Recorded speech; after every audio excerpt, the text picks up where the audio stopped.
Hi, this is Claire, a product designer who loves traveling and collecting memories. I personally have a collection of over 50 magnets from all over the world and lots of postcards with some other souvenirs too. So I decided to share the stories behind these collections. I'll put the list to visit at the end of this clip, so make sure you finish the entire video clip. Today, we'll continue the trip from last episode, continue exploring CDMX, the capital of Mexico, but with a focus on two great local architects. Well, actually more. First is Luis Barragán. We'll tell the story of Barragán through my cap got from Casa Barragán.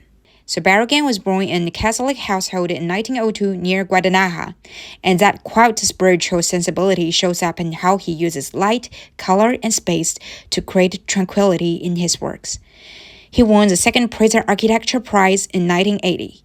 He shaped architecture through landscape, color, and light, using walls and gardens to slow movement and turn space into an emotional experience. The first we're gonna visit is Casa Gelati. So this is a private house where color, light, and water compose daily life into something quite theatrical. Here, he used several layers of rich colors, but to create a very quiet atmosphere. Like this one, the hallway connecting dining room, but was very bright yellow. And at the end of this hallway, where the light strikes on a blue wall, is the dining room. And the pink wall with a pool together creates a very tranquil atmosphere in this dining room with light. Next, we'll visit his own studio and home, Casa Barragán. This is his own home and studio, minimal, introspective, and precise, revealing how restraint can be deeply expressive. He also has many great works spreading all over Mexico City, and feel free to check on his foundation website and write reservations through email in advance is recommended to visit his works. Next, we'll come and see Felix Candela, who is both an architect and a great engineer, a master of thin-shell concrete.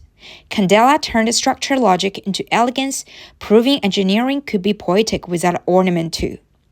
So the first we're going to visit is Parroquia de la Medalla Milagrosa, also known as Parish of the Miraculous Meadow. It is designed in the 1950s, a community church defined by dramatic folded concrete forms, merging spiritual space with structure experimentation.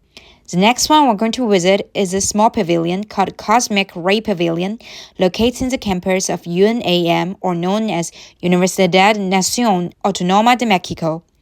It is a lightweight concrete shell that feels almost gravity-defying, where structure becomes entire expression. Built in 1950 to study high-energy cosmic radiation, it is most famous for its ultra-thin concrete shell roof. The thinnest part can be only about 2 centimeters. I measured by hand. A milestone in modern structure design, but now kinda abandoned during my visit. And now let's talk about where the pavilion is located. The UNAM, so the university has a long history and itself is a UNESCO heritage site. Planning is done by Mario Penny and Enrique de Moro in 1950s.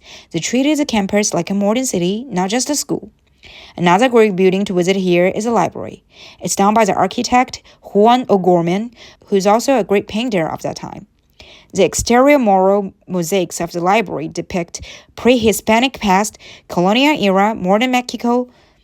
Entire facade function as narrative surfaces and architecture as a history book. This is one of the clearest examples of Mexican modernism merging art, politics, and education.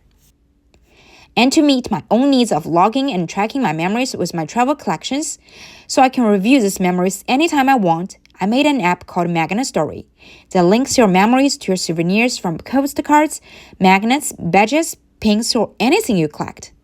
Available on App Store, so feel free to give it a try. We're leaving Mexico City in next episode, but keep exploring other cool parts in Mexico. So follow up and stay tuned for more travel memories share.